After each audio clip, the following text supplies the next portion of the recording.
Perkenalkan, nama saya Febe Yolanda. Saya dari kelas 11 MIPA 2, absen 12.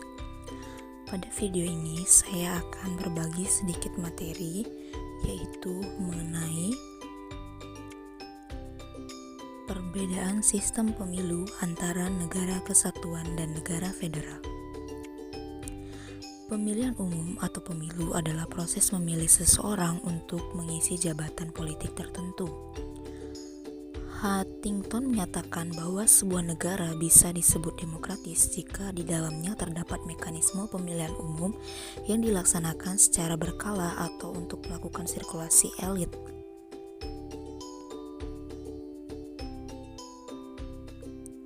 Dalam ilmu politik dikenal bermacam-macam sistem pemilihan umum dengan berbagai variasinya.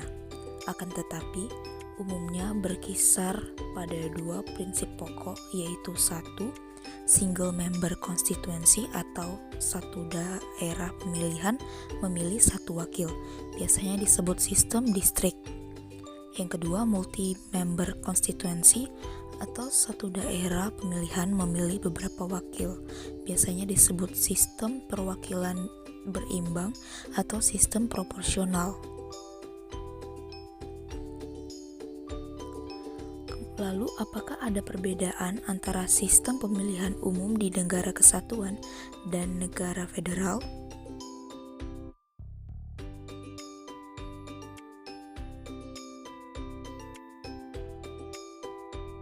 Nah, jawabannya ada.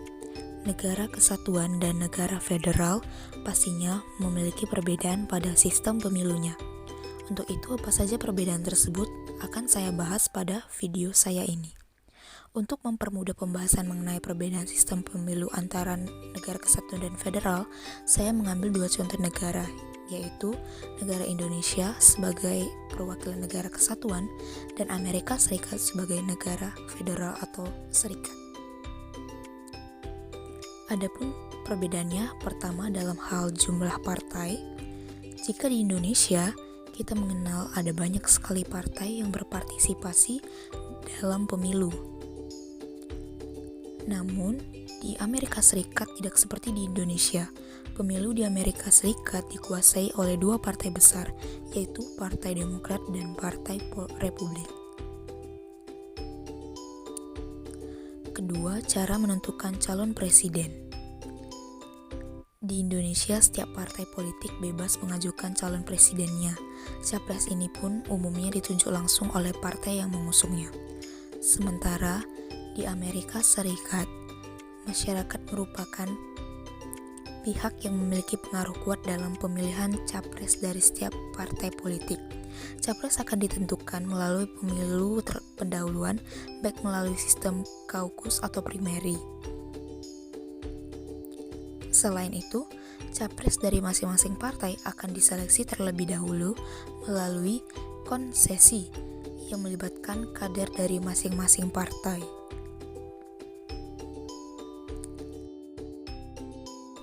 Tiga, sistem pemilu yang digunakan. Amerika Serikat yang mempunyai sistem dua partai sering memakai sistem pemilu distrik, yakni sistem pemilu berdasarkan lokasi daerah pemilihan bukan berdasarkan jumlah penduduk, yang mana sistem ini juga digunakan di negara Australia dan Inggris. Dalam sistem ini, wilayah negara dibagi ke dalam beberapa distrik pemilihan yang biasanya berdasarkan pada jumlah penduduk. Amerika Serikat juga menggunakan sistem yang namanya Electoral College, yaitu masyarakat Amerika Serikat hanya memilih orang-orang yang diberikan mandat untuk menentukan kemenangan salah satu kandidat. Orang-orang ini disebut electors. Jumlah elektor setiap negara bagian pun berbeda sesuai dengan jumlah penduduk, senat, dan anggota DPR. Untuk penentuan kemenangan kandidat berdasarkan suara dari electors, minimal salah satu capres harus mendapatkan 270 suara dari total electors.